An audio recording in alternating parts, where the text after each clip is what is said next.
saber qué va a pasar en el tiempo t más 1, qué va a pasar en el tiempo t más 2, y así sucesivamente hasta el tiempo t más k. Normalmente vamos a querer saber qué va a pasar a futuro, y entre más lo podamos saber, entre más podemos ampliar nuestro espectro de tiempo, va a ser mejor. Entonces, teniendo esta serie, estimamos el modelo para poder hacer esto. Para partir de aquí, decir, yo estimo que a futuro mi serie se va a ver así. Pero ojo, no solamente queremos eso, no solamente queremos saber cuál es el pronóstico de nuestra serie. Igualmente importante es saber la confiabilidad de ese pronóstico. Es decir, igualmente importante es estas bandas. Igualmente importante es saber conocer estos intervalos de confianza en donde nuestra serie va a estar con cierta probabilidad. Es decir, nos interesa solamente no el pronóstico, nos interesa la volatilidad de ese pronóstico. Esa volatilidad la vemos reflejada en esas bandas de confianza. ¿Por qué? Porque el pronóstico, sabemos de antemano que el pronóstico, por muy bueno que sea, no va a ser completamente preciso. De antemano sabemos que no le vamos a acertar totalmente. Pero lo que sí podemos hacer es dar ciertos rangos de certidumbre en donde podamos decir, yo le atino, este es el valor más probable, pero también estimo que el valor real no se va a salir de esta banda con un 95% de confianza. Es decir, que, 95, en, que en ese fenómeno, el 95% de las veces, el valor real va a estar entre esas bandas. Eso es lo que quieren decir esos intervalos de confianza. Y definitivamente es algo que queremos saber, es algo que nos interesa saber. Entonces, cuando hablamos de pronóstico, no se trata solamente de estimar el valor de la serie, de estimar el valor puntual de la serie. Es decir, no se trata solamente de estimar la esperanza. También nos interesa, y nos interesa mucho, estimar la varianza. Es decir, nos van a interesar estas dos cosas. Estas dos cosas, ¿cómo las podemos interpretar? Vamos a decir que queremos la esperanza del proceso en el tiempo t más j, dada la información que tenemos disponible al tiempo t. A su vez, la varianza en el tiempo t más j, dada la información que tenemos disponible en el tiempo t.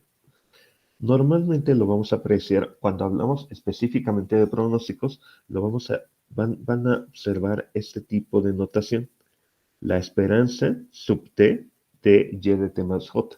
Lo que estamos diciendo aquí es la esperanza del proceso en el tiempo t más j, dada la información al tiempo t. Esta notación es algo muy común, lo van a encontrar mucho. Y entonces, antes de seguir avanzando, quiero que analicemos unas cositas acerca de esos pronósticos. Hasta aquí, ¿alguna duda?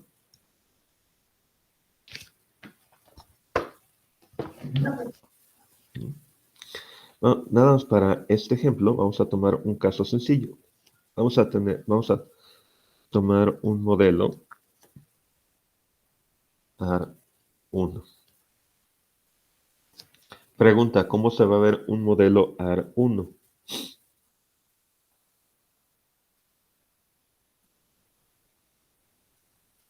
Y de t más 1 va a ser igual a ¿qué?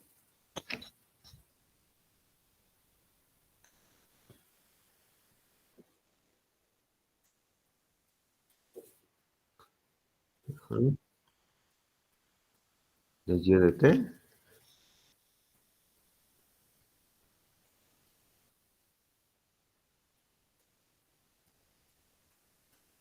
más bien, más un epsilon t más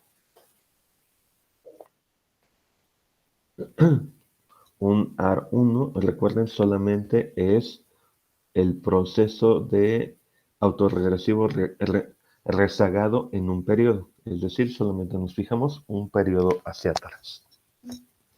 Entonces, ¿cómo se va a ver la esperanza de en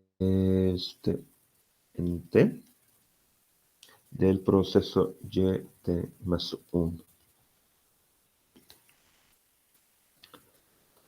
Es decir, la esperanza del proceso en el tiempo t más 1, dada la información disponible en el tiempo t. ¿Están de acuerdo que esto se va a ver como?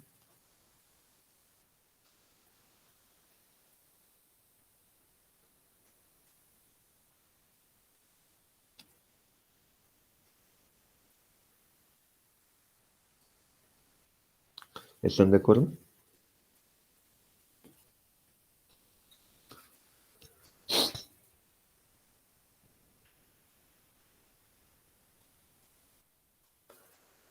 Ahora, esta phi es constante, la podemos sacar. ¿Qué pasa con esa y sub t?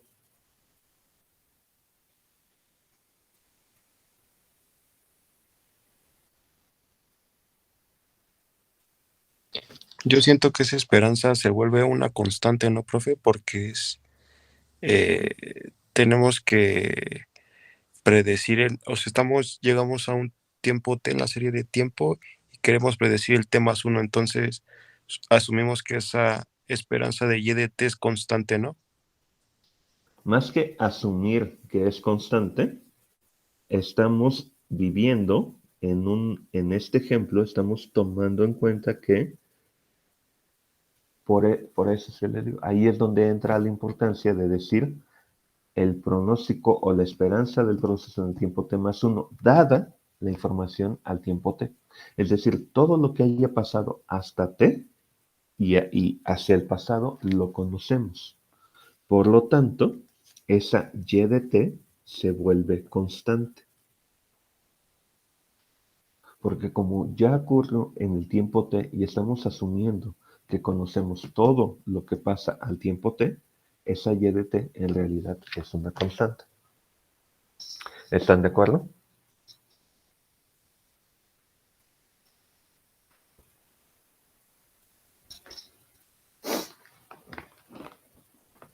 Sí, profe. Uh-huh. Ahora, como la perturbación ocurre en el tiempo t más 1, esa sí no la conocemos. Esa sí la tenemos que considerar. ¿Y cuánto vale la esperanza de esto?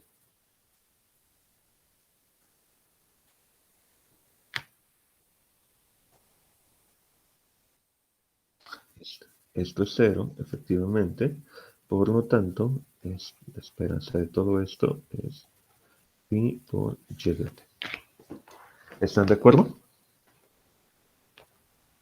Sí, profe. Ahora, ¿qué pasaría si queremos igual? Tenemos solamente la esperanza al tiempo t, pero ahora queremos pronosticar dos periodos hacia adelante. Es decir, la esperanza del proceso en el tiempo t más 2, dada la información en el tiempo t. Igual, partimos de la misma esperanza en el tiempo t. Esto a su vez tendría que ser siguiendo la regla del proceso AR1. Esto tendría que ser phi por y de t más 1 más epsilon t más 2. ¿Están de acuerdo?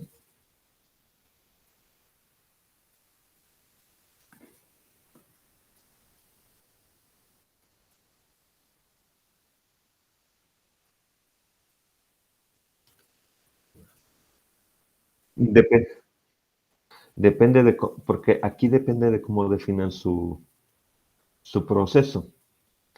Aquí específicamente el AR1 sí depende solamente del anterior, pero puede depender de los dos anteriores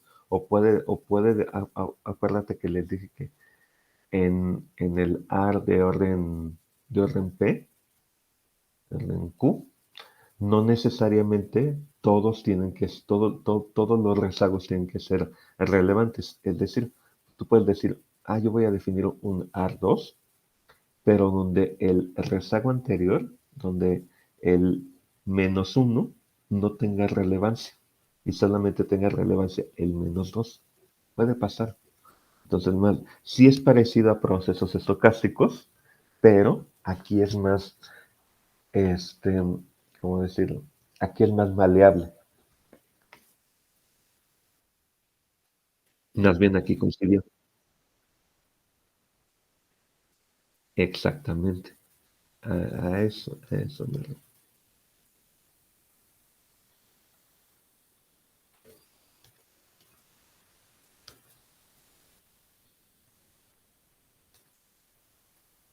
¿Están de acuerdo que lo podemos ver así?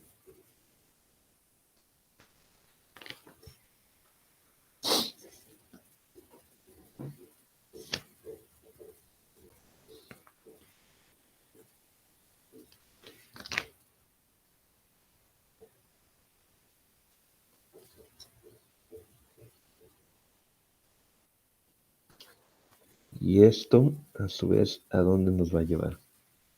Esto, a su vez, nos va a llevar a la esperanza con la información dada, la esperanza dado la información del tiempo t de.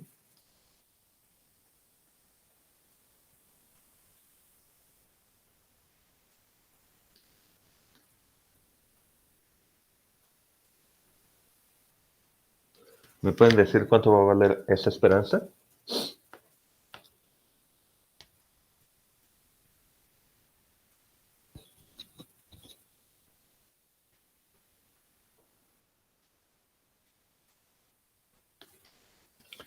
Cuadrado por y de t. ¿Están de acuerdo? Así solito nada más.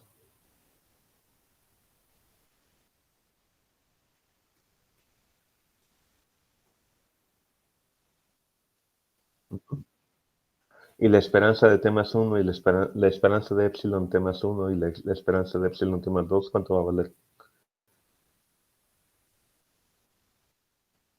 Ya van a valer 0. Es decir, la esperanza final va a ser solamente esta. ¿Están de acuerdo?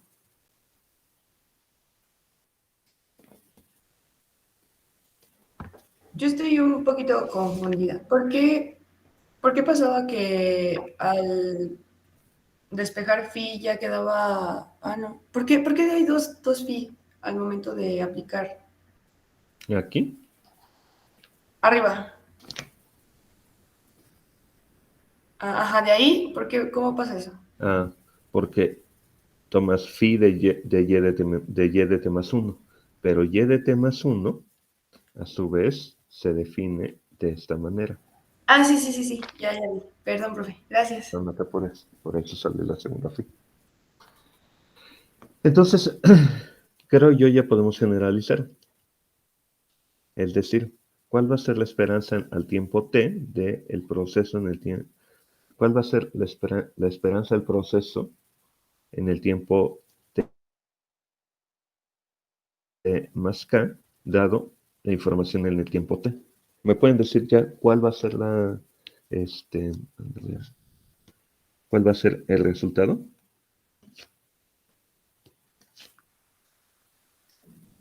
Le voy a poner J.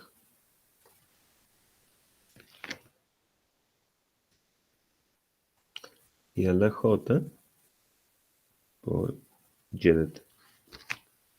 ¿Están de acuerdo?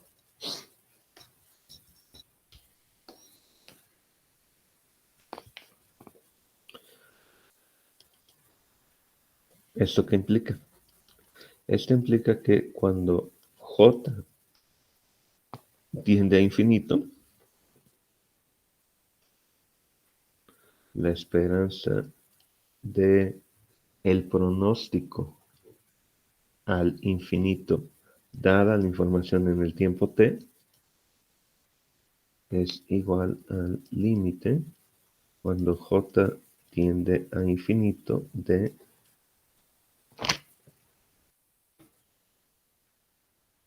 y a la j de y sub t. ¿Y esto cuánto va a valer?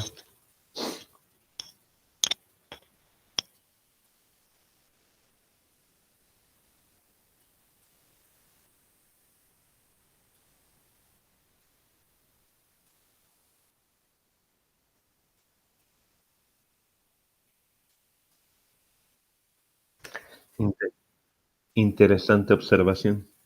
Están si es mayor que 1, diverge. Si es menor que 1, ¿qué pasa? A 0. Entonces, sí, esto va a ser igual a 0, pero hay que hacer esa notación. Si phi es menor que 1. ¿Están de acuerdo?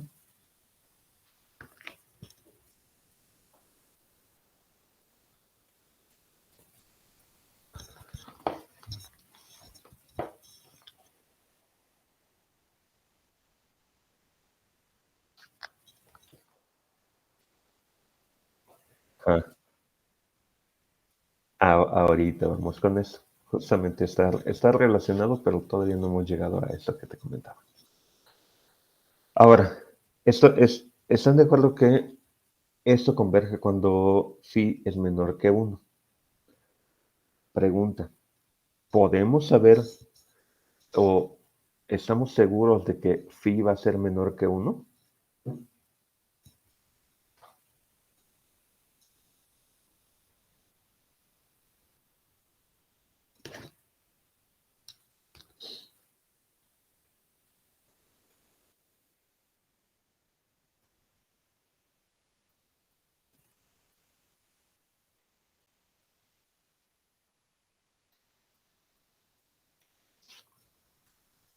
Pues en realidad sí podemos estar seguros desde el momento en el que decimos para un modelo AR1. Acuérdense que los modelos autorregresivos y de medias móviles para hacer, y es algo que les he mencionado mucho, todo el análisis que estamos haciendo, lo estamos haciendo sobre modelos estacionarios. Si el modelo no es estacionario, entonces nada de nuestro análisis es válido. Y para que un modelo sea estacionario, para que un AR sea estacionario, esto tiene que ser menor a 1. De hecho, esta es la condición de estacionariedad para un AR1. Entonces, si esto fuera mayor que 1, el modelo nos habría detenido muchísimo tiempo antes. Ni siquiera habríamos podido llegar a la parte del pronóstico. Nos habría detenido hace muchos pasos si esto no fuera estacionario. Si ya estamos en la parte del pronóstico, ya estamos con modelos estacionarios. Entonces, sí, llegado a este punto, sí podemos asegurar que la serie es estacionaria. Si bien es importante apuntarlo porque sigue siendo una condición, lo cierto es que ya en la práctica, si estamos en el pronóstico, es porque nuestro modelo ya es estacionario. Si no fuera estacionario, no habríamos podido ni siquiera estimar el modelo.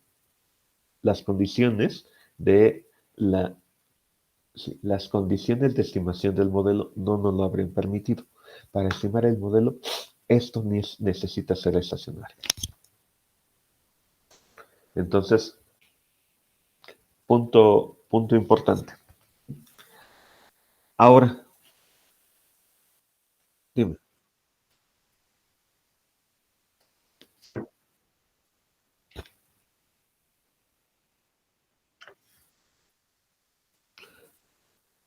este, ya es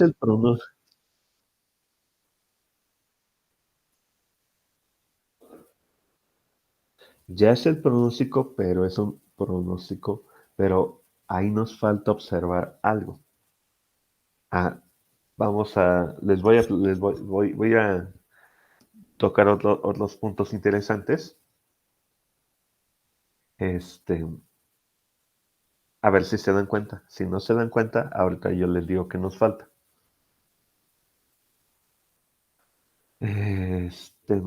Ok, entonces estamos diciendo que en el límite, es decir, cuando j tiende a infinito,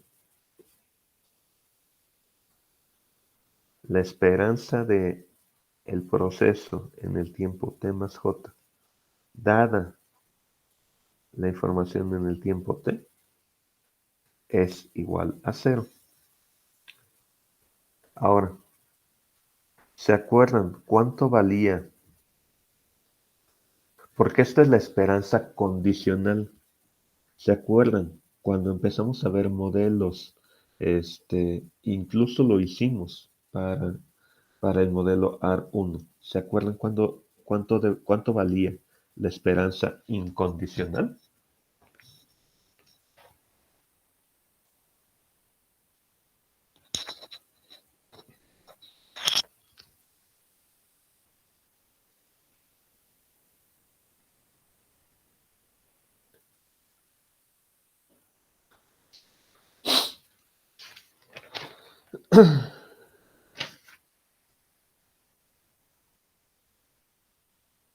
Valía 0, ¿no? Porque era una constante. Bueno, Exactamente.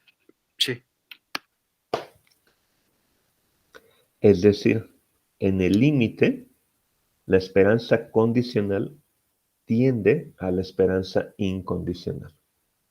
En el límite. Si la esperanza incondicional fuera alguna otra, fuera 5, fuera 6, fuera lo que sea, en el límite, la esperanza incondicional, es decir, el pronóstico tendería a la esperanza incondicional, es decir, a la esperanza de todo el proceso. Ahora, ¿por qué siempre va a ser 0? Porque cuando estamos en este punto, estamos asumiendo que el proceso ya es estacionario. Esta serie es una serie estacionaria.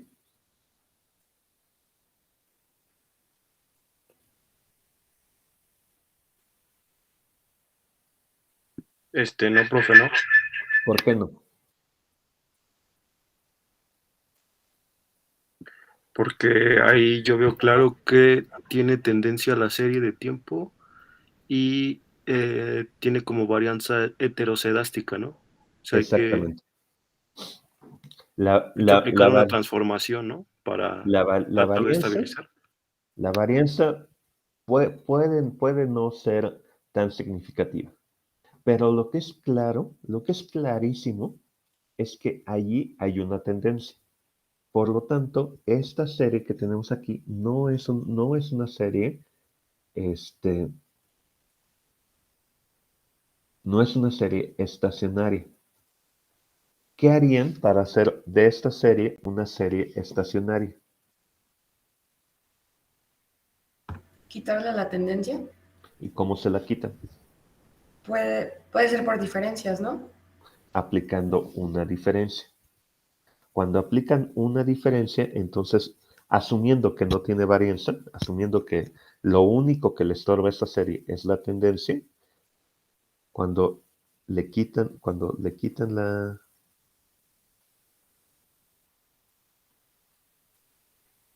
le hacen una diferencia, la serie se debería de ver así, más o menos, sin tendencia y fluctuando alrededor del 0. Esa ya sería, insisto, dejando de lado la parte de la varianza, asumiendo que la varianza no es un problema aquí, que lo único que le estorbaba a la serie era la tendencia. Con una diferencia, esa serie se debería de ver así, fluctuando alrededor del eje de las X, y sin una tendencia clara, solamente así, totalmente horizontal. Eso ya es una serie estacionaria. Y entonces, cuando hacemos esto, cuando hacemos todo este análisis, ¿sobre qué serie sobre qué serie lo estamos haciendo? ¿Sobre la serie verde o sobre la serie azul?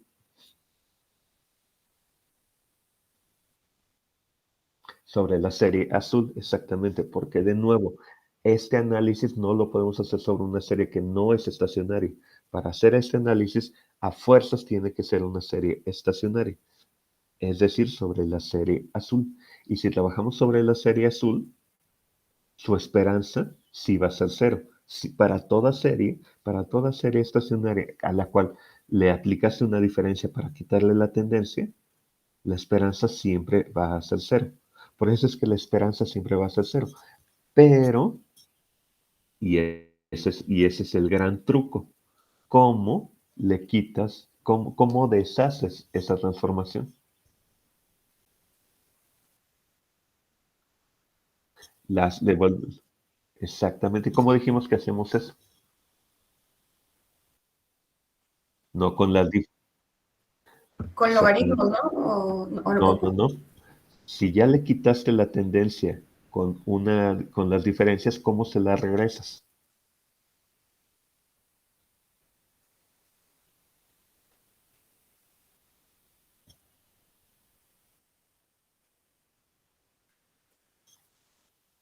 Exacto. Este proceso se le llama integrar. ¿Cómo integrar una serie? No es exactamente la integral que ya conocen, es solamente deshacer las diferencias. ¿Cómo deshacen las diferencias? Sumando ahora. Tomas el momento, si, si sabemos que la diferencia de YT es más, vamos a ver, Y2 es igual a Y2 menos Y1. En- Así haces la serie con diferencias para deshacer, y esto le vamos a llamar, no sé, un Z2. Para deshacer la diferencia, entonces a Y2 la construyes como Z2 más Y1. A Y3 la construyes como Z3 más Y2. Y por eso, cuando les dije que se hacía diferencias, les dije que se perdía una observación, porque hay una observación sobre la cual ya no puedes hacer una diferencia. Es decir, no puedes definir el valor Z1 porque no hay un Y0. Eso no significa que ya no vayas a ocupar este Y1. Este Y1 lo ocupas cuando deshaces la diferencia. Cuando deshaces la diferencia, este Y1 conserva la información de la tendencia, porque acuérdense que la tendencia es al fin del día, es una constante que está dentro de la serie. Ese Y1 conserva la información de esa constante. Entonces, con este Y1 vuelves a armar tu Y2. Una vez que defines tu Y2, ese Y2 lo ocupas para armar tu Y3, y con ese Y3 lo ocupas para armar tu Y4, y con el Y4, y así sucesivamente. El proceso se vuelve iterativo. Pero entonces, a partir de una serie a la cual ya le aplicaste las diferencias, puedes deshacer esa transformación y volver a tu serie con tendencia. Y entonces, bueno, a todo esto, no importa si tu pronóstico lo hiciste sobre una serie. A ver. No importa si tu pronóstico lo hiciste sobre la serie estacionaria que no tenía tendencia. No importa si tu pronóstico lo hiciste sobre esta serie que no tenía tendencia. en el momento en que deshagas esa diferencia, la tendencia va a volver a salir y la tendencia va a volver a surgir y ya se va a ver como esto. Ya va a salir ya va a salir esa tendencia ya no como un cero, ya va a salir como una tendencia lineal. ¿Sí me expliqué? Profe, ¿y qué pasa cuando se aplican como dos diferencias? ¿Es lo mismo que estaba poniendo acá arriba? Es lo mismo, no pasa nada, solamente pasa lo mismo. Cuando aplicas dos diferencias pierdes dos observaciones. Y no es que, pero esas dos observaciones no es que se vayan al limbo, no es que se olviden. Esas dos observaciones que no pudiste que no pudiste ocupar para armar tus diferencias, las vas a ocupar para desarmar la diferencia. En el momento en que la desarmes, esas dos observaciones te van a servir. Ah, ok, ok.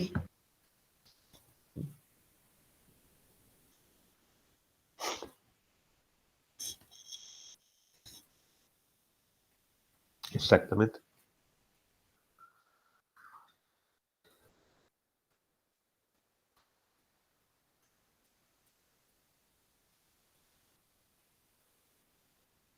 Exactamente. Profe, bueno, es que no recuerdo muy bien esa parte, creo que no la anoté, pero recuerdo que había dicho que eran dos cosas diferentes, aplicar dos diferencias a como hacerlo directamente, ¿no? O sea, tengo que aplicar primero una diferencia y esa diferencia la aplico la otra. Este, no, lo que yo les dije es que lo que les comenté en su momento es que esto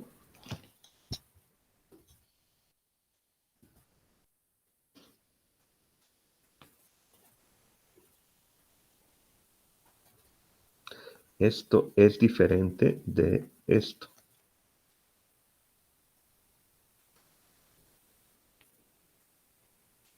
Esto es lo que les comenté. ¿Por qué? Porque una segunda diferencia es aplicar la diferencia a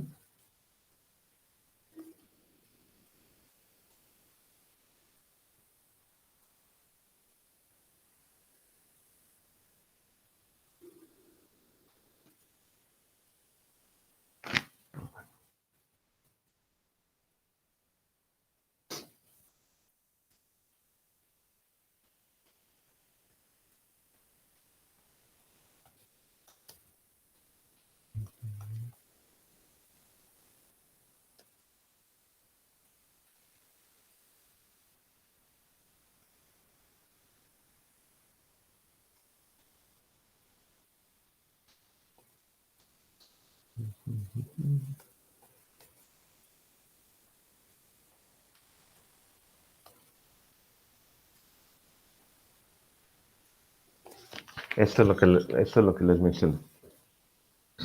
Que aplicar dos diferencias no es lo mismo a decir yt menos yt menos 2. ¿Por qué? Porque aplicar dos diferencias es tal cual seguir la regla del binomio. Pero para aplicar dos diferencias, puedes aplicar la primera diferencia y luego aplicar la segunda diferencia, o irte directamente utilizando esta fórmula, o aplicar las dos diferencias en un solo momento, pero aplicando esta fórmula. Lo que está mal es decir, yo voy a aplicar dos diferencias y decir, pues eso es bien fácil, nada más hago yt menos 2. Eso es lo que está mal. Ah, ok, ok, ok. Ya entendí, profe. Gracias. Ok, chicos. ¿Alguien más? ¿Alguna duda?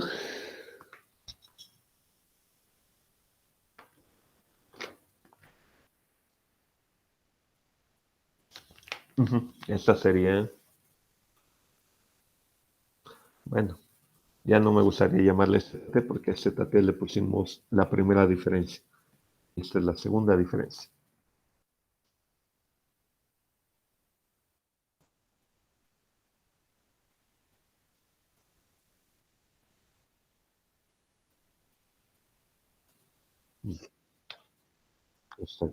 Exactamente. Esto lo podemos llamar una WT.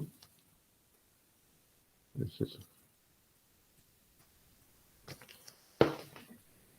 Y mira, por ejemplo, hagamos el mismo ejemplo. WT, WT, W3. W3 se definiría entonces como YT,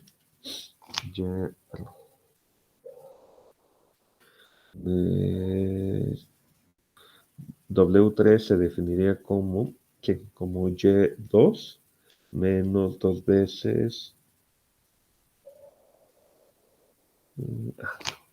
perdón. Esto se definiría como Y3 menos 2 veces Y2 más Y1. Si a partir de aquí aquí ya no puedes definir W2. ¿Por qué? Porque W2 sería Y2 menos 2 veces Y1 más Y0. Pero si este valor no existe, si tu serie empezaba en Y1, entonces ya no tienes un valor para Y0. Por lo tanto, esto no lo puedes definir. Esto se vuelve indefinido. El primer momento que puedes definir es el W3, pero a partir del W3, si tú quieres integrar la serie original, lo puedes hacer, porque puedes decir, Y3, suponiendo que ya estás que ya estás regresando a tu serie original, que puedes decir Y3 va a ser igual a W3, que es la serie transformada, más 2 veces Y2 menos Y1. Y así sucesivamente. A su vez puedes decir que Y4 va a ser igual a W4 más 2 veces Y3 menos Y2. Y puedes decir, y puedes decir, y Y5 va a ser igual a W5 más 2 veces Y4 menos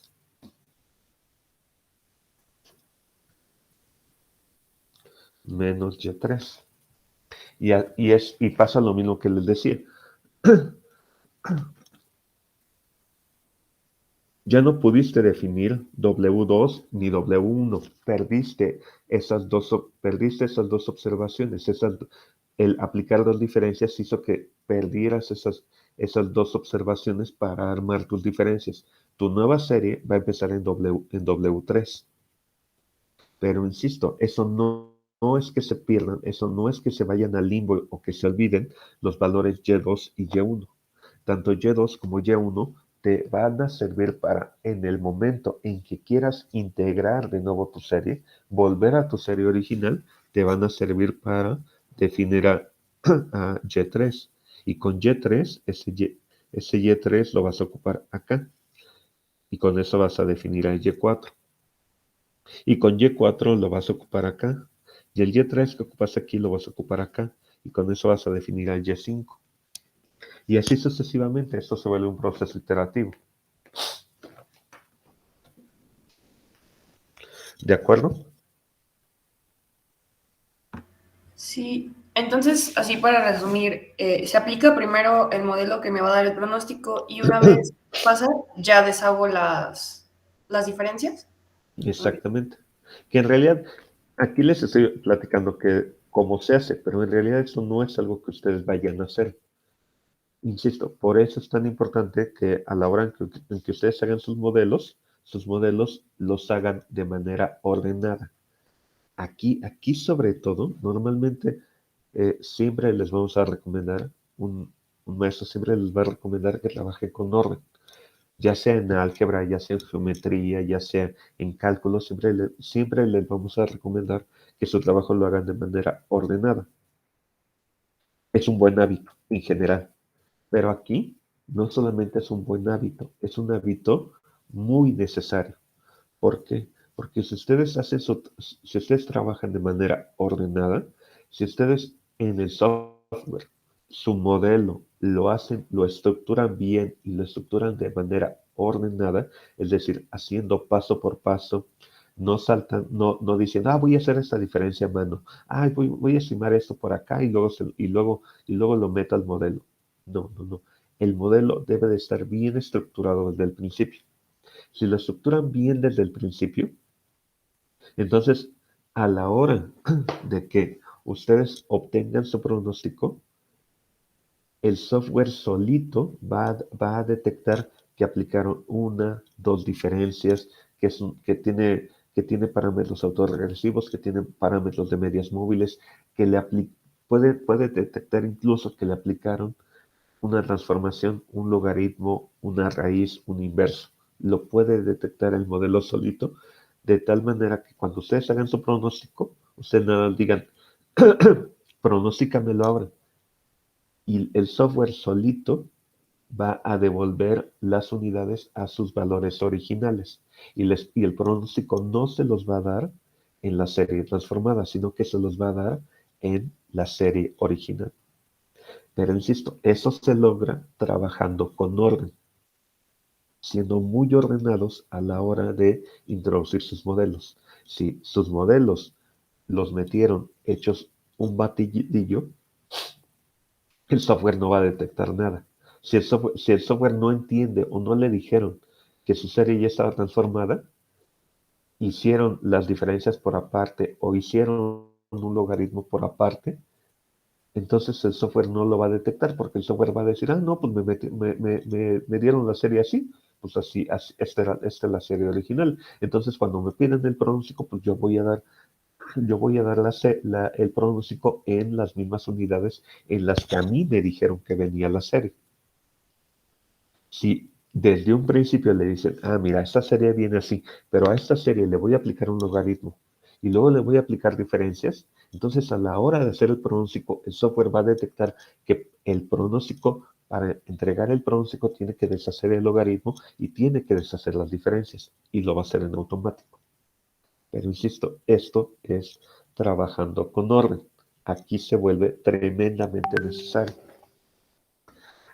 Si lo hacen con orden, en realidad esto es algo que ni siquiera los va a tener que preocupar porque cualquier software que se respete, cualquier software bueno, lo va a detectar de manera automática.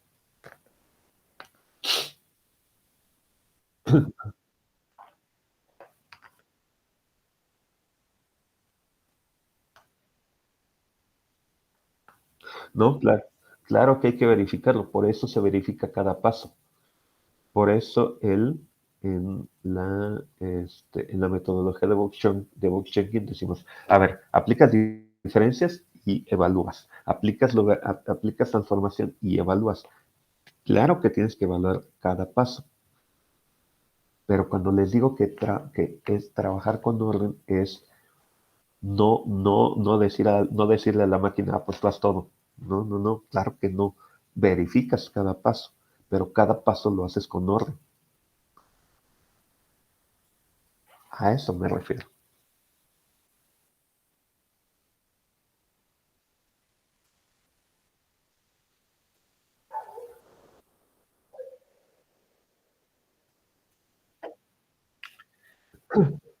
No, por eso les digo, un buen software, cualquier software bueno, Python, R, SAS, Stata, Ibius, cualquier software que trabaje con series de tiempo, esto ya lo tiene definido. No es necesario aplicarle un ciclo for para hacer o deshacer las diferencias. Ya solamente hay funciones que solamente le dices, voy a ocupar una diferencia, voy a ocupar dos diferencias y ya. Y el software solito lo hace.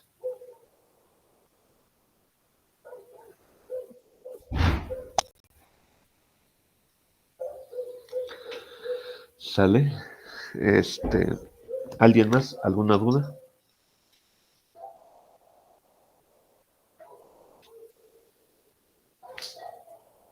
Así como hay, o sea, así como hay una función para aplicar diferencias como en algún lenguaje de programación, también hay para, digo, para aplicarlas, también hay para quitarlas. Uh-huh. O esas se pueden hacer, o se tienen que hacer como de esta forma. No, de hecho, hay funciones para hacerlas. Bueno, no para hacerlas, para decirle al software que las haga. Porque en realidad le decimos al software que las haga y las evaluamos. Para deshacerlas, no es necesario que le digamos que las deshaga. Cuando le pidamos el pronóstico, solito las va a deshacer. Y nos va a dar el pronóstico en las unidades originales. Ah, ok. Y ahí estoy hablando de cualquiera, cualquiera.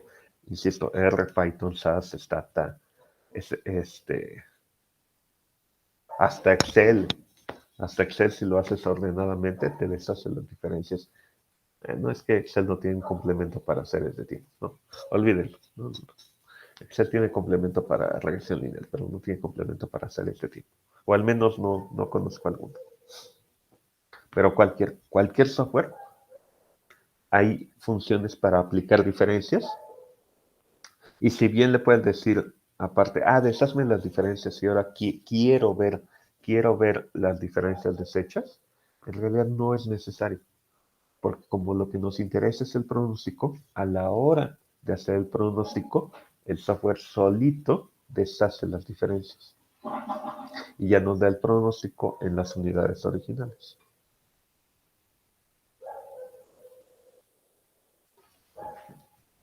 Profesor, usualmente, ¿cómo recomienda usar la serie o con qué periodicidad? O sea, ya sé que no, dijo que prácticamente no, o sea, como que no importaba tanto siempre y cuando la periodicidad fuera, ¿cómo se dice? Constante. Ajá, constante. Pero, por ejemplo, ¿usted recomendaría más utilizar diarios como para obtener un pronóstico? Porque recuerdo que también le había dicho que solo da como el pronóstico hasta determinado tiempo, como le había comentado anteriormente mi compañero. Entonces, ¿usted recomendaría como utilizarlo mensual o diario o algo por el estilo? No, es que esa pregunta sí es muy, muy particular. Eh, depende de qué tanto te puede interesar.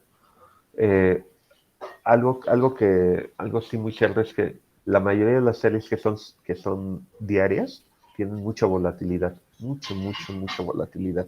Entonces, el pronóstico va a ser muy, muy volátil. Piensen, por ejemplo, fíjense en sus teléfonos y en la predicción del clima. La predicción del clima con sus complicaciones porque tiene muchas cosas adicionales, pero mucho tiene que ver con series de tiempo. La predicción del clima que les da sus celulares, si se fijan el día de hoy, por ejemplo, estoy casi seguro que les va a dar las 24 horas siguientes, pero solamente las 24 horas. Después de eso les va a dar por día. Les va a dar por día, a lo mejor, creo que algunos les dan hasta 10 días. 10. Después del 10.º día ya no te va a dar por día, ya te va a decir, no, pues el pronóstico para la cuarta semana de abril, para la primera semana de mayo, en general. Y después de eso ya es muy raro, ya ni siquiera, ya no te lo va a dar, porque ya aventarse un pronóstico de una serie que se mide diario, casi por hora, que es la serie del clima, ya aventar un pronóstico a 2, 3 meses, ya es un pronóstico con muchísima volatilidad, tremendamente inexacto. Entonces, tener series diarias provoca bastante volatilidad. Bueno, vienen cargadas de bastante volatilidad y esto es algo que pasa con las series con medidas diarias. Con las series que son de medidas semanales o quincenales o mensuales, normalmente eso no pasa, normalmente son más estables. ¿Por qué? Porque normalmente ese tipo de series son datos que si bien se generaron a diario o cada hora, son datos agregados, se vuelven sumas. Y entonces estás observando la suma de toda la semana, la suma de toda la quincena o la suma de todo el mes. Y normalmente las sumas suelen ser más estables. Y también viene de una razón estadística muy utilizada. En las sumas es donde normalmente aplica el teorema del límite central. El teorema del límite central se expresa para cosas agregadas. Las cosas agregadas suelen ser más estables. Entonces, no es que sea ninguna mejor, pero cada una tiene sus complicaciones y cada una tiene sus retos. Insisto, una serie diaria o por hora tiende a ser mucho más volátil. Una serie quincenal o mensual tiende a ser mucho más estable. Pero, por ejemplo, o sea, sobre lo que le decía en una de las clases a mi compañero, de que solo puede pronosticar hasta un año, eso también aplicaría para días, porque... Eso aplica para las dos. Ok, porque, o sea, o sea, sé que a lo mejor el programa puede saber por las fechas de la serie, que pues son diarios así, ¿no? Pero al final y al cabo siento que los tomaría como periodos. Entonces, o sea, siento que al final, o sea, no sé cómo diferenciaría el programa, que son como meses o días, y o sea, como este tipo de cosas, ¿no? De que antes de que, ¿cómo le explico?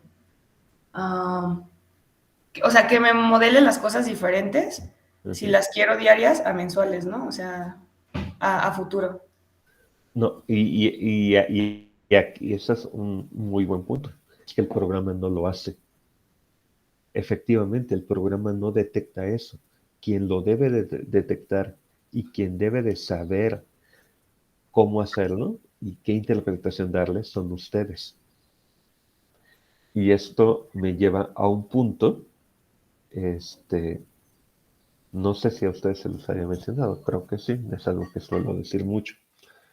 Pero esta es la verdadera importancia de aprender a este tipo de temas.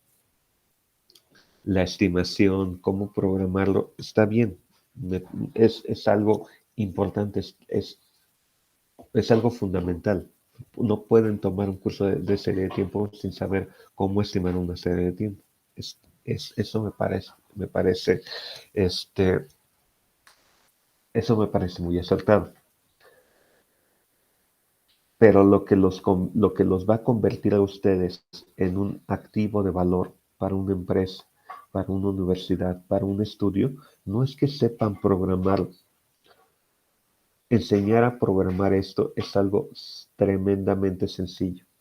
Hay N mil cursos de programación en todos lados. En internet puedes aprender a programar esto en un video de 5 minutos en YouTube, sin pagar nada. Y eso no te convierte en un especialista.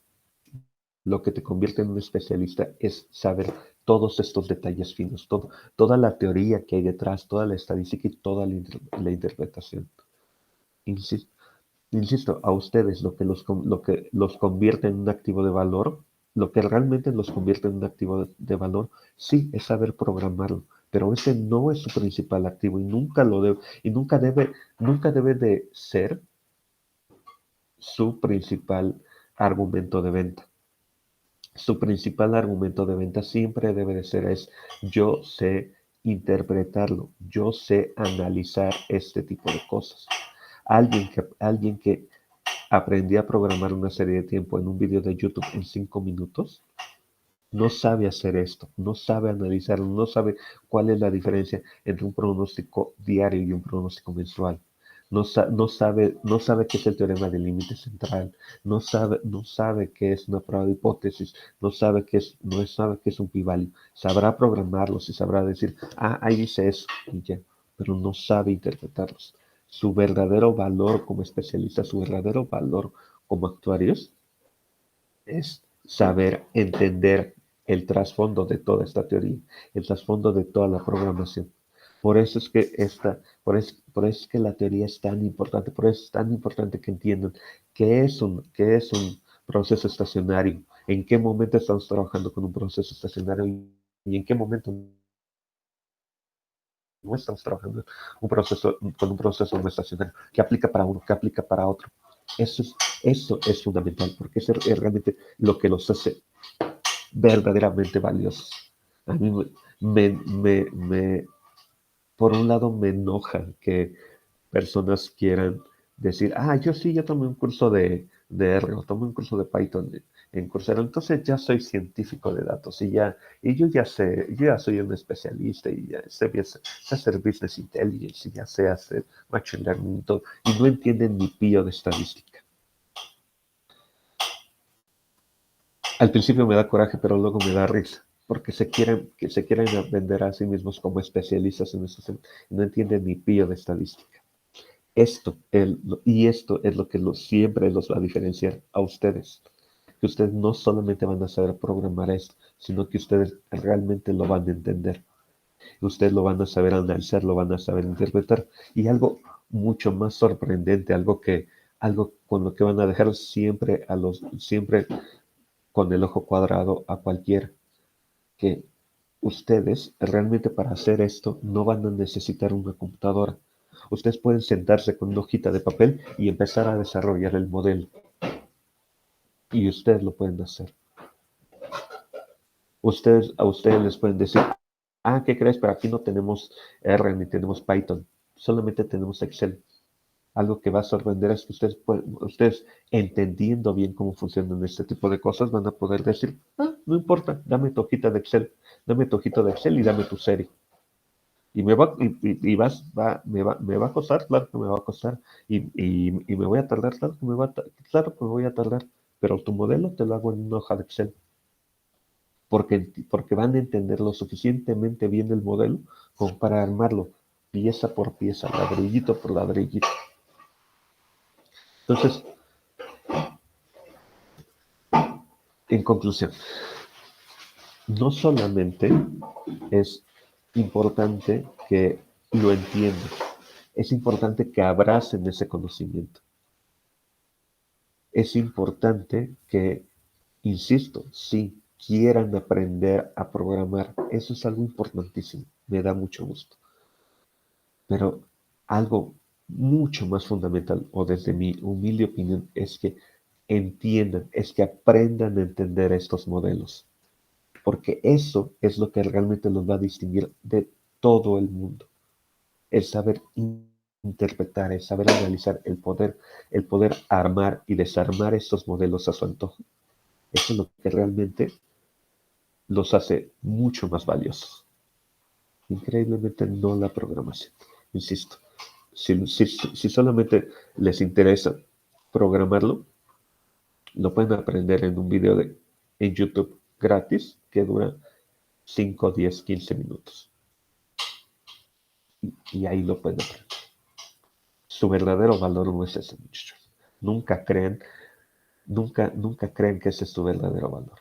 Y nunca desdeñen la parte teórica, porque es en la parte teórica la que les enseña a interpretar, a armar y a desarmar las cosas. Y eso, de verdad, muchachos, no saben qué valor tiene. Yo sé que me volé la barda, pero usé tu pregunta, Karen, para tocar un tema que creo que es muy importante. Sí, pero porque, o sea, justo como tratando de hacer, o sea, ahorita ya analizando lo que está diciendo, o sea, pues a lo mejor yo lo sé, pero al momento de programarlo, o sea, ya cambia la cosa, ¿no? Porque justo como ya hay fórmulas establecidas o funciones establecidas, o sea, prácticamente yo sé lo que está pasando detrás, pero a la vez no sé si como que el programa lo está haciendo.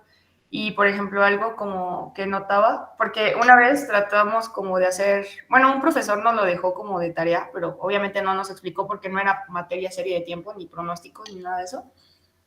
Entonces, por eso le pregunto, porque, o sea, como que en estos días revisé ese trabajo y justo como que trabajábamos como con rendimientos diarios y, y vi que después de como algunos periodos ya se estabilizó como todo. Entonces ahí como que ahorita con lo que está diciendo me entró la duda como de cómo podríamos, o sea, decirle al modelo o decirle al programa que estábamos trabajando como con meses, con días y así, shala, shala. Por eso era como mi duda, sobre todo, o por eso le preguntaba eso, ¿no? Como por esa parte. Sí, ¿no? Y respondiendo de manera breve a tu pregunta, no, el programa no lo sabe. El programa nada más, si tú le dices días, meses, solamente el programa solamente lo ocupa para empatarlo con las fechas calendario. Nada más. Pero más allá de eso, el programa ni lo entiende ni le importa. Ok, profe. O sea, ¿qué pasa?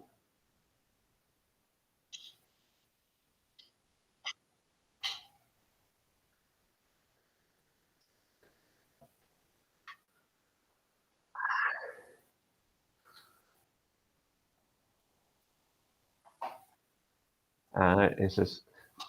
Lo puedes trabajar como series separadas, como n series separadas y está bien. O lo puedes trabajar como un vector de series. Eso lo haces con series multivariadas y específicamente un modelo que se llama VAR, que no es el mismo VAR que ven en teoría de riesgo. Es un modelo de series de tiempo que se llama VAR, que es para series de tiempo, pero donde las series no son, no son series univariadas, sino son series son vectores. Venga. Y de hecho el VAR es un modelo mucho más completo, porque, porque te estima no solamente la serie como un vector, sino que te analiza las correlaciones entre las series, porque si vas a hacer un modelo multivariado, lo más lógico es que esas series estén relacionadas de algún tipo, de alguna forma. Entonces el VAR te modela incluso te modela correlaciones entre las series. Y entonces el VAR tiene dos salidas. Puedes usar n series y hacer n pronósticos, por ejemplo. O si a ti te interesa una sola serie, pero una sola serie que está muy relacionada con varias series, puedes ocupar, no sé, n series para modelar una sola serie. Si a ti te interesa modelar, por ejemplo, no sé, las tasas de interés de los CETES, por ejemplo. Pero tú sabes que los CETES están influenciados por el tipo de cambio, por la inflación, por el PIB, por varias series. Entonces, y quieres la mayor precisión posible para tu serie de tasas de interés, entonces ocupas tus K-series y con esas K-series usas las correlaciones para mejorar este, la estimación de tu serie final, que es tu serie de tasas de interés. Pero ese es un modelo mucho más avanzado. Si les interesa, está inclusive en la bibliografía que les pasé, pero ese modelo, ese sí ya no lo vamos a ver, pero sí existe y sí se puede hacer.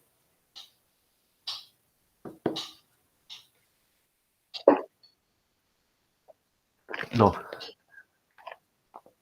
sí, al menos entre las materias que se dan optativas, no hay ninguna que toque eso. ese modelo. Sí tendría que ser, como dices, una especialización, un curso específico o un posgrado. En un posgrado sí lo vas a ver, a fuerzas lo vas a ver. En alguno de finanzas o en la maestría yo lo vi, también lo.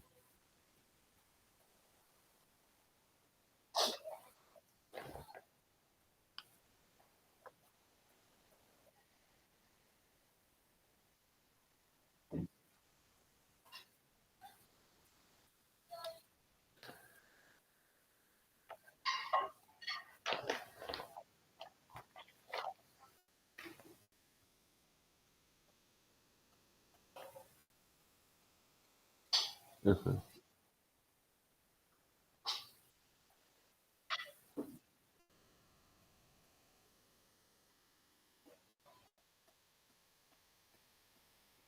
Eh, pero ¿a ti te gustan las finanzas? ¿A ti te gustan los mercados financieros?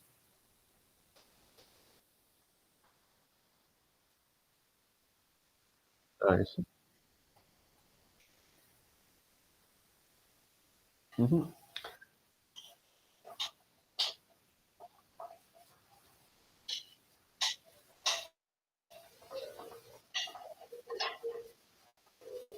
Pues te diré, yo ya en el mercado laboral yo conozco más actuarios que están metidos en esos temas que economistas.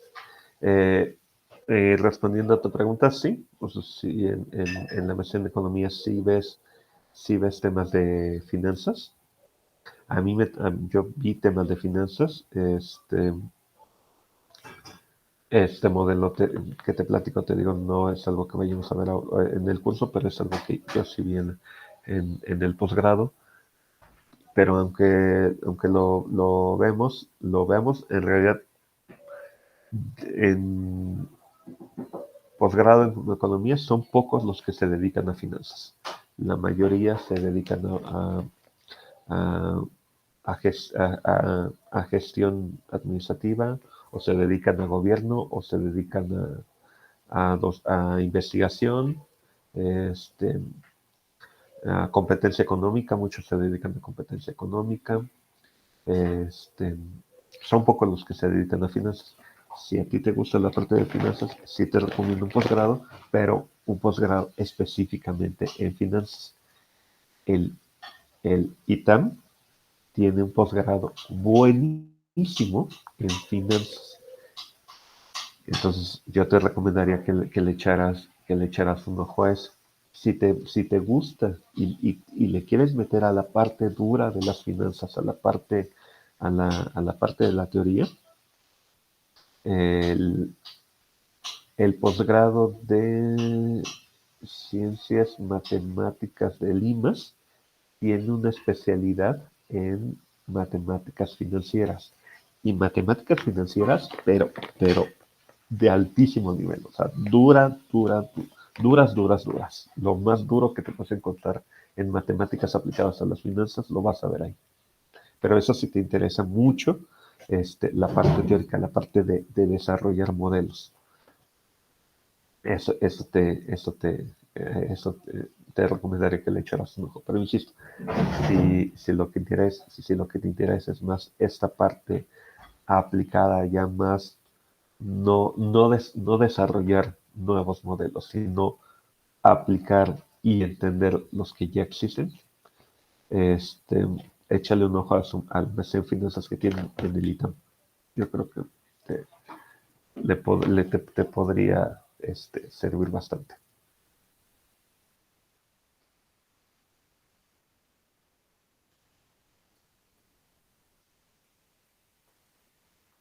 Sí, sí,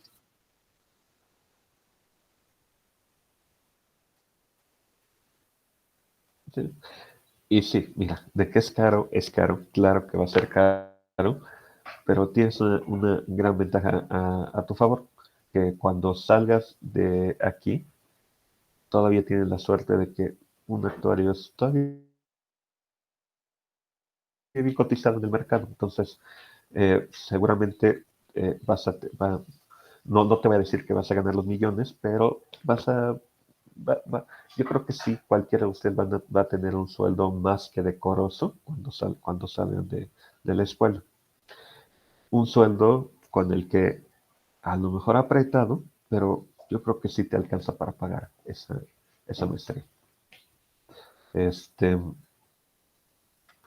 sí conozco a muchos actuarios y a muchos egresados de la FES que han ido a estudiar maestrías al ITAM, que aunque sí les salen caras, no es como que no la puedan pagar.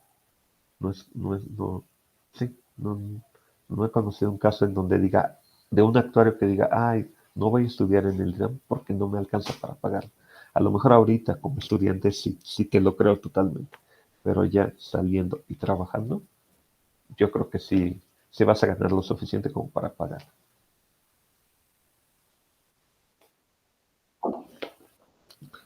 Pero bueno, ya casi terminó, si no llevamos ni la mitad de lo que quería ver hoy. ¿Alguna otra duda? No, porque Bueno, ya vimos la parte de la esperanza. ¿Qué pasa con la parte de la varianza? Porque les decía, nos interesa sí el pronóstico, pero también nos interesa mucho la volatilidad de ese pronóstico. Entonces, para el mismo, para el mismo modelo AR1,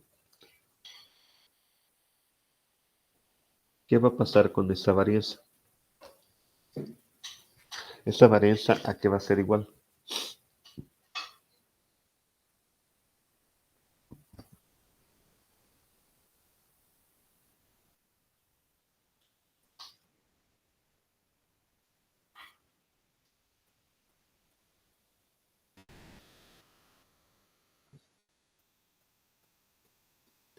Si quieres puedes ocupar eso, pero bueno, antes, tendríamos que decir que esto es la varianza de...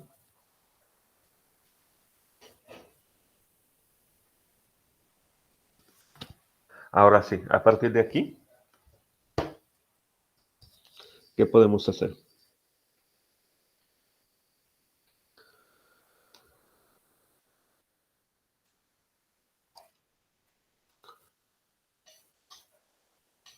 El cuadrado por la varianza de y de t. Ajá.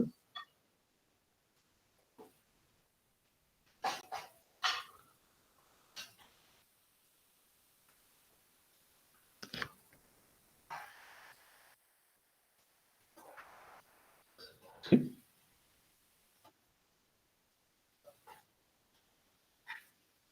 Ujú. ¿Podemos separar la varianza así como así?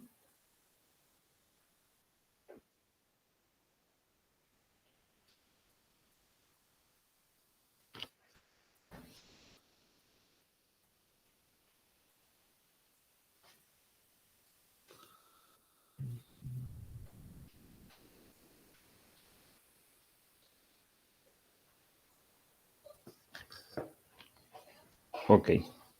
¿Y luego?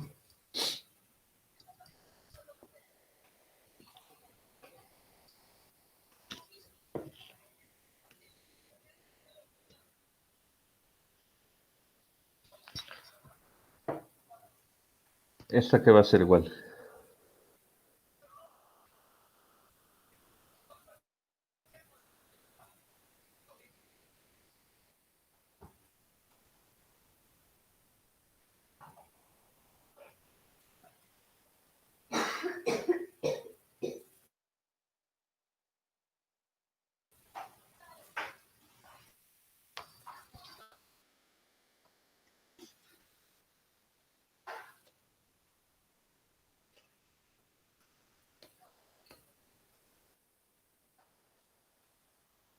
Ujú.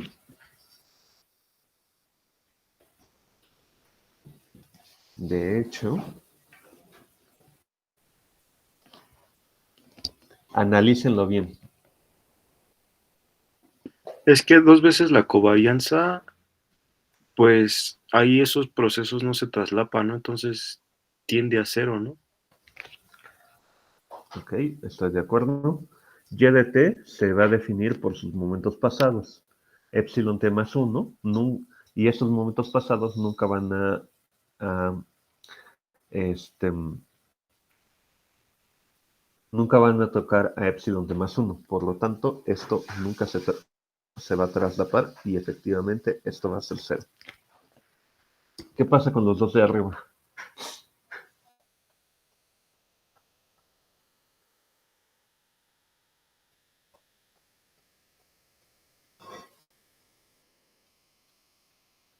Pero no, lo que hicimos fue calcular la varianza incondicional. Acuérdense, aquí lo estamos usando la varianza de el proceso en YT más 1, dado la información que tenemos disponible en T.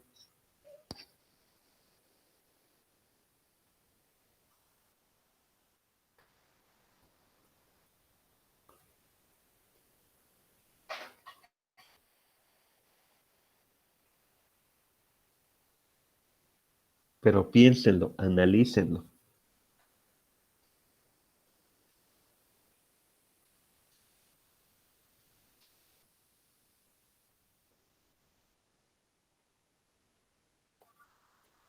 Ajá.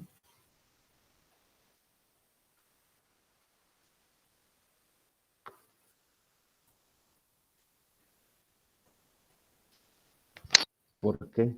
Porque es la varianza al tiempo, es la varianza de YT, dado que conocemos la información al tiempo T. Si ya conocemos la información al tiempo T, es porque ya sabemos cuánto vale YT. Por lo tanto, YT es una constante. ¿Cuál es la varianza de una constante? 0. Y solamente sobrevive la varianza de la perturbación. ¿Cuánto vale esa varianza? Sigma cuadrada, ¿no? Sigma cuadrada. ¿Están de acuerdo?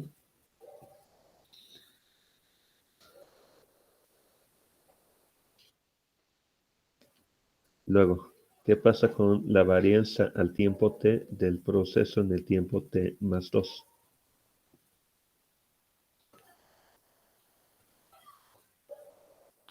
De nuevo, esto va a ser la varianza en el tiempo t de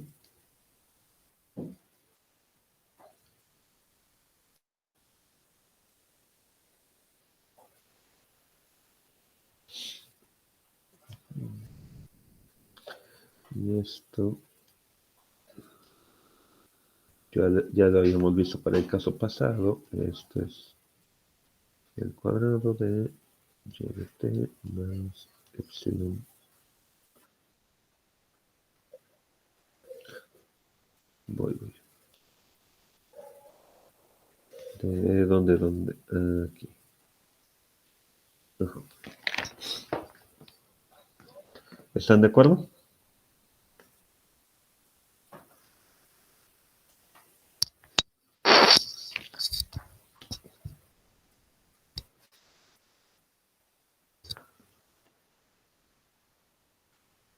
Ajá.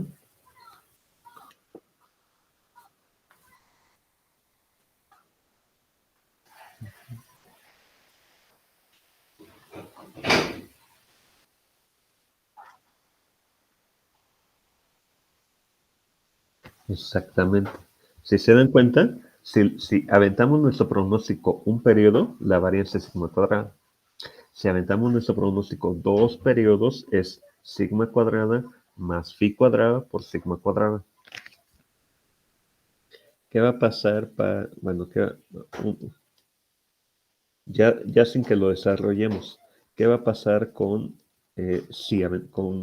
nuestro pronóstico tres periodos al futuro? ¿Cómo se va a ver?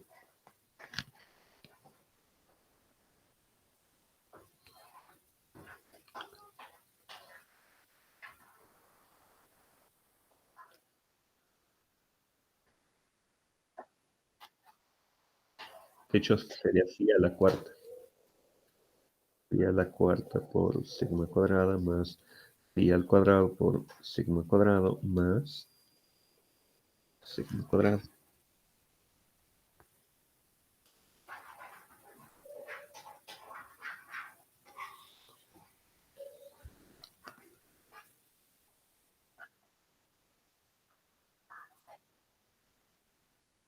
Exactamente. La varianza en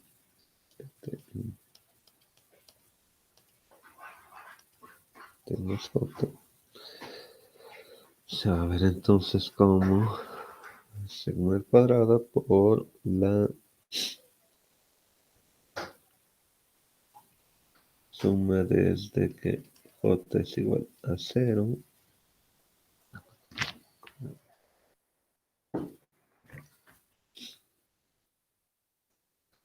desde que I es igual a 0 hasta J menos 1 de I a la 2I. ¿Están de acuerdo?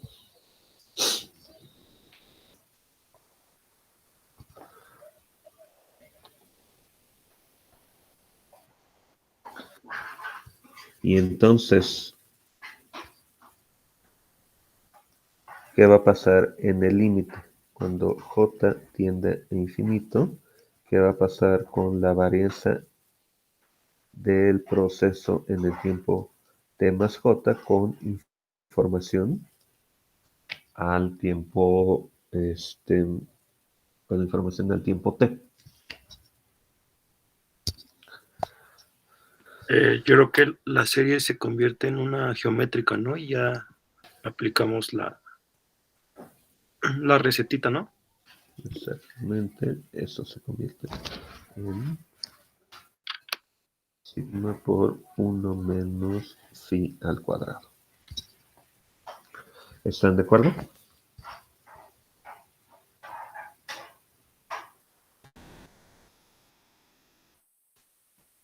Y ahora sí, ¿cuál era la varianza la varianza incondicional?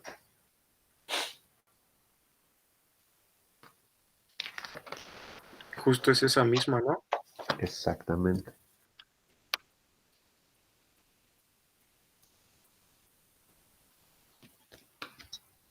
Es decir, tanto la esperanza como la varianza, tanto la esperanza condicional como la varianza condicional, al infinito ambas tienden a la varianza, a la esperanza incondicional y a la varianza incondicional. Entonces, eso pasa para los dos. Pero, fíjense, en la esperanza, eso significa que la esperanza que se va a estabilizar. Por eso es que les comentaba que si ustedes avientan un pronóstico muy a futuro, este pronóstico va a dejar de presentar variabilidad. Eventualmente se va a convertir en una constante. Eventualmente. ¿Y qué pasa con la varianza? La varianza para cada nuevo paso al futuro que quieran dar, le vas a agregar un cachito de varianza, que si bien va a ser menor que el anterior, le vas a seguir agregando, le vas a seguir sumando, le vas a seguir sumando. Y sí, eventualmente esa varianza también se va a estabilizar, pero para cuando se estabilice, esa varianza ya va a ser grandísima. Y entonces, si se dan cuenta, pasan dos cosas malas. Por un lado, tu pronóstico se convierte eventualmente en una línea recta. ¿Por qué? Porque deja de mostrar variabilidad. Y un pronóstico que se acaba convirtiendo en una línea recta es poco realista, es poco fiable. Pero además, tu varianza crece. Para cada nuevo pronóstico, para cada nuevo periodo al futuro que lo quieras aventar, tu varianza crece. Y entonces, por un lado, tienes un pronóstico que es menos confiable, un pronóstico que se ve más feo, y una varianza cada vez más grande. Y eso siempre va a pasar, para cualquier pronóstico, eso siempre va a pasar. Por eso es que les digo, no es que no se pueda, claro que se puede. Y si ustedes quieren pronosticar 1000 años al futuro, pueden pronosticar 1000 años al futuro. Si ustedes están haciendo una serie de clima y quieren pronosticar el clima del 23 de febrero del año 2847, lo pueden hacer. No hay nada en la teoría que les impida hacerlo. Pero ¿a qué costo? ¿De qué les sirve un pronóstico que va a ser igual para todos los días y va a tener una varianza altísima? Por eso les digo que normalmente los pronósticos no se pronostican muy a futuro porque dejan de ser confiables. Y esto no es algo que lo puedas arreglar, esto es algo inherente a la construcción del modelo. Todo, y lo que les decía al principio de la clase, todos los modelos de serie de tiempo acaban ocupando la misma base para pronosticar. Entonces, este problema que les acabo de presentar aquí no es un problema que se vaya a resolver utilizando un modelo estacional o utilizando un modelo heterocedástico o utilizando un modelo multivariado. No, porque todos se basan en la misma forma de pronosticar y el pronóstico siempre va a tener esta falla. Así que sí, las series de tiempo son útiles para pronosticar, pero no pueden pronosticar al infinito. A todas las series de tiempo les va a pasar esto. ¿Ok? ¿Alguna duda acerca de esto?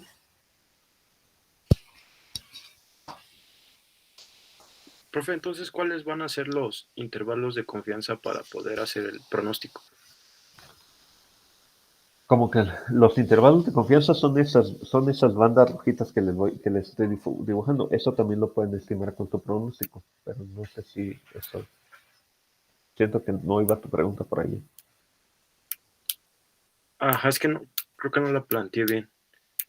O sea, más o menos cuántos datos se necesitan para poder hacer un buen pronóstico? Los datos los más que pueden. ¿Qué tan a futuro lo pueden hacer? Eso sí ya es algo muy particular. Y ahí es donde entra su propia experiencia. En el momento en que ven que ya su varianza es muy alta o que su pronóstico se empieza a estabilizar, tiende a ser una constante, ya es un buen momento para parar. Y eso va a ser, y eso, aunque le va a pasar a todas las series, les va a pasar en distintos momentos a cada serie. Por eso sí es algo muy particular, ni siquiera del modelo, eso es algo muy particular de cada serie.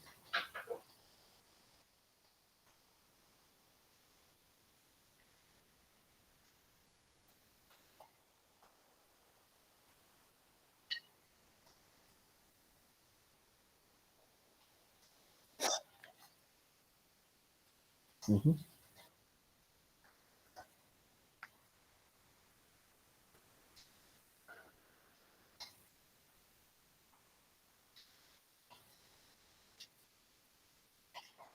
No, no,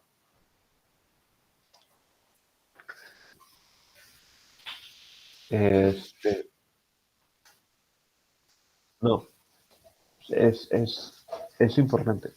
Puedes hacer ambos ejercicios, tomando un año para atrás y tomando 13 años para atrás, pero sin a reserva de analizar bien el, el- tu, tu caso. Yo por default abogo porque ocupes la mayor cantidad de información posible. ¿Por qué? Porque esa información a lo mejor tiene tendencia creciente, pero tiene información del comportamiento de la serie. Y si la avientas 13 años para allá, tampoco no, el entorno económico tampoco no fue tan próspero en los últimos 13 años.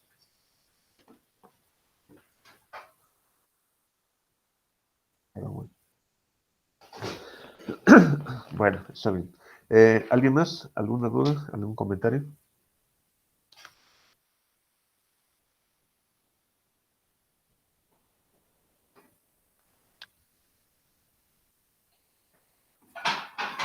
¿No?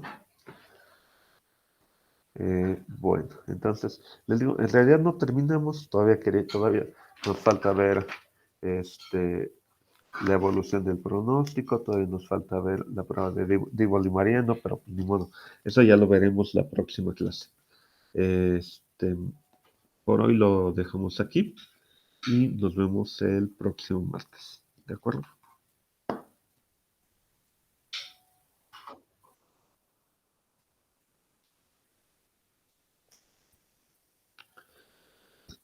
Cuídense Nos mucho, vemos, profe. chicos. Que tengan un Hasta luego, buen profe. fin de semana.